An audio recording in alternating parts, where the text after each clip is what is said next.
How easy is it to get up in the morning when you know you're not doing all that it takes? It's not very easy at all. You can just lay there awake thinking, oh, what's a few more minutes in bed? It won't matter much anyway. Wrong. It does matter. It will matter. Now, how easy is it to get up in the morning when you're pouring it on, doing the best you can, anxious to get going, make progress toward your dreams? It's a whole different story. When you're resting to renew your reserves, it's much different than resting to avoid your day. When you're psyched up and excited for your life, when you're excited for what you've planned to accomplish for the day, it's amazing. You'll wake up before the alarm clock even tries to startle you awake. Your successes fuel your ambition. Your successes give you extra energy. Your successes pave the way for more successes. It's the snowball effect. With one success, you're excited to meet another, and another, and another. And pretty soon, the disciplines that were so difficult in the beginning, the disciplines that got you going, are now part of your philosophy. How do you know when you're successful? Do you have to be a millionaire? No. All we ask of you is that you earn all you possibly can. If you earn $10,000 a year and that's the best you can do, that's enough. God and everything else will see to it that you're okay. The key is to just do the best you can. If it's $10,000 a year, wonderful. If it's $100,000 a year, wonderful. If it's $1 million a year, wonderful. It doesn't matter $10,000 a year or $1 million a year. It doesn't matter as long as you've done the best you possibly can. Earn the most you possibly can. Be the most you possibly can. And here's why. The essence of life is growth. The essence of life is growth, to do the best you can. And here's what's interesting. Humans are the only life form that will do less than they possibly can. Humans are the only life form that will settle for less. Every other life form except human beings strive to its maximum capacity. How tall will a tree grow? Approximately. As tall as it possibly can. You never heard of a tree growing half as high as it could. No, trees don't grow half. Trees send their roots down as deep as possible, stretch their limbs up as high as possible, produce every leaf possible and every fruit possible. As a matter of fact, you never heard of a human physically growing half. We keep growing until we're done. Now that's a part of life we can't control. It's genetically coded, and that's probably why we keep growing till we're done, because we can't control that part. It's the rest of our growing that we control. The growing of our minds, the expansion of our minds, that we can control. And that's what tends to get away from us. All life forms inherently strive to their max except human beings. Now, why wouldn't human beings strive to their maximum possibility? Here's why. Because we've been given the dignity of choice. It makes us different than alligators and trees and birds. The dignity of choice makes us different than all other life forms. Some decisions are major decisions. And also there are a lot of small decisions that we don't make, that they tax our minds, they drain our energy. They create a lot of anxiety and nervousness and mental torment because we don't take care of it. We decide not to decide, which is a decision. Deciding to decide, to act, is a major, major challenge for all of us at different points in different areas of our lives. And there are things that happen to us along the way, experiences that we have, that prevent us from working through the mental block of acting. People predict that the friend they have now is the friend they'll have in 10 years. The vacation they most enjoy now is the one they'll enjoy in 10 years. And yet, people who are 10 years older all say, that's really change. Does any of this matter? Is this just a form of misprediction that doesn't have consequences? No, it matters quite a bit, and I'll give you an example of why. It bedevils our decision-making in important ways. Bring to mind right now for yourself your favorite musician today and your favorite musician 10 years ago. I put mine up on the screen to help you along. Now, we asked people to predict for us, to tell us how much money they would pay right now to see their current favorite musician perform in concert 10 years from now. And on average, people said they would pay $129 for that ticket.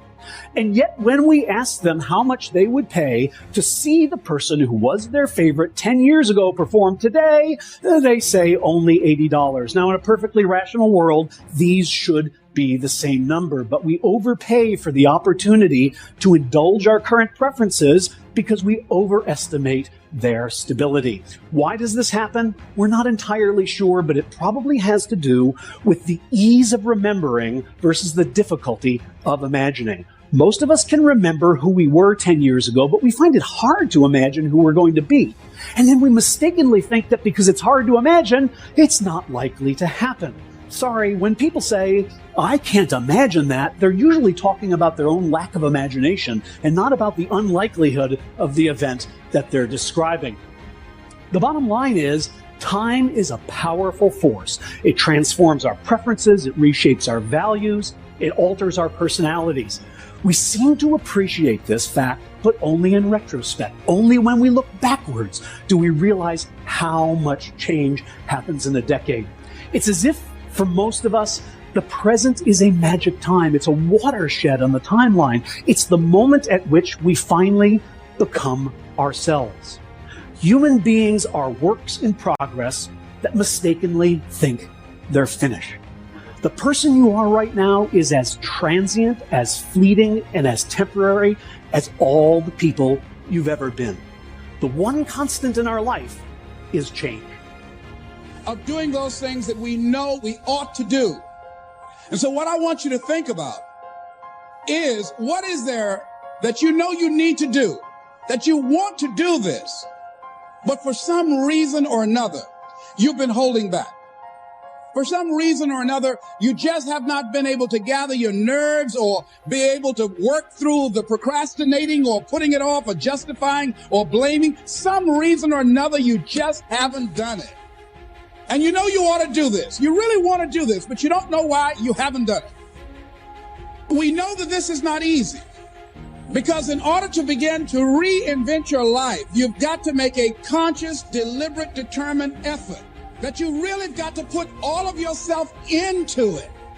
It's very challenging to act, to do those things. There are times when you're looking at it and you say, I know I need to do this, but I don't feel like it. See, life also are things that can inspire us to act. See, if we don't have the courage, and that's what it takes, courage. It takes guts to do that which you know you need to do. If you don't have the courage to act, life many times will move on you and make you act. I don't want to do it. I know I need to do it, yet leave me alone. No, I don't want to do it. So what do we do? What are those things that cause us to do like that?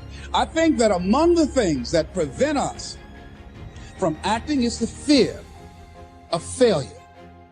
And if you've already failed, you don't want to fail again. The pain of that, the disappointment, the fear of loss is another thing. Because many times when we do those things that we know we need to do, we feel that we might lose somebody that we love very much and care about. We don't want to hurt anybody. Many of us don't act because we want other people's approval. We want everybody to like us and to accept us. And that's not possible. Many of us don't do the things that we want to do and don't act because of lack of self-confidence. We don't believe enough in ourselves. Strongly that we are who we choose to be. And one of the things that you've got to do is you've got to watch your inner conversation and discipline your thinking and your imagination, because if you don't, your mind will take you on a wild trip, talking to you, telling you what you can't do. Part of what you've got to do is be your own motivator. You've got to talk to yourself and you build yourself up, and you'll feel your energy level coming up, and people will feel that around you. See, now, if you go through life being afraid, people can sense that. They can pick up that fear, not trying to disturb anything, not trying to shake anything up, not trying to make any waves. Fear is so big and so prevalent today. Nothing produces more failure than does fear. It is the fear of failure that freezes people before they even start.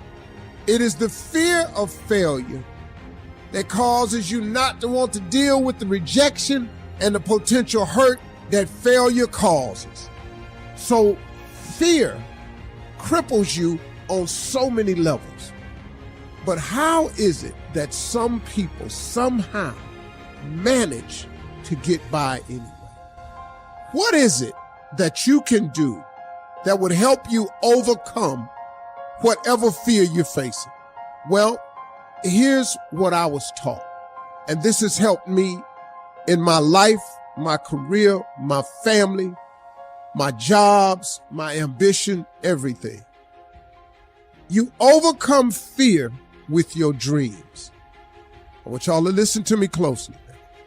You overcome fear with your dreams. Steve, how my dreams gonna make me overcome my fear? Because I want you to listen to me. Because the dream is everything. The Bible says a man without a dream or a vision shall perish. The dream is everything. See, if you have no dreams and visions, you will perish. You will die in fear. You will die sitting somewhere in fear without dreams and visions. Dreams are the counterpoint to all fear. I want you to dream so big. I want you to want something so incredible. I want you to dream of having something that's so spectacular that if it doesn't happen, you would be miserable. Man, if I don't make this dream come true, I'm going to be miserable. I want you to dream so big that not reaching your dreams is unacceptable. It's the magic of risking everything for a dream that nobody sees but you. Beyond this place of wrath and tears looms but the shadow of the shade. Yet the menace of the years finds and shall find me unafraid. Matters not how straight the gate, how punishment charged the scroll. I am the master of my fate. I am the captain. I have to remind myself that some birds aren't meant to be caged. Their feathers are just too bright. And when they fly away, the part of you that knows it was a sin to lock them up does rejoice. Let me tell you about a voice. The one that whispers. It tells me what's right and what's not. When to leave and where to go. It's not Shakespeare. It does not speak in memorable lines. My inner voice always gives it to me straight. Tells me who my real friends are. When to say yes, when to say no. Whether the person sitting next to me is the one I'll be spending the rest of my life with.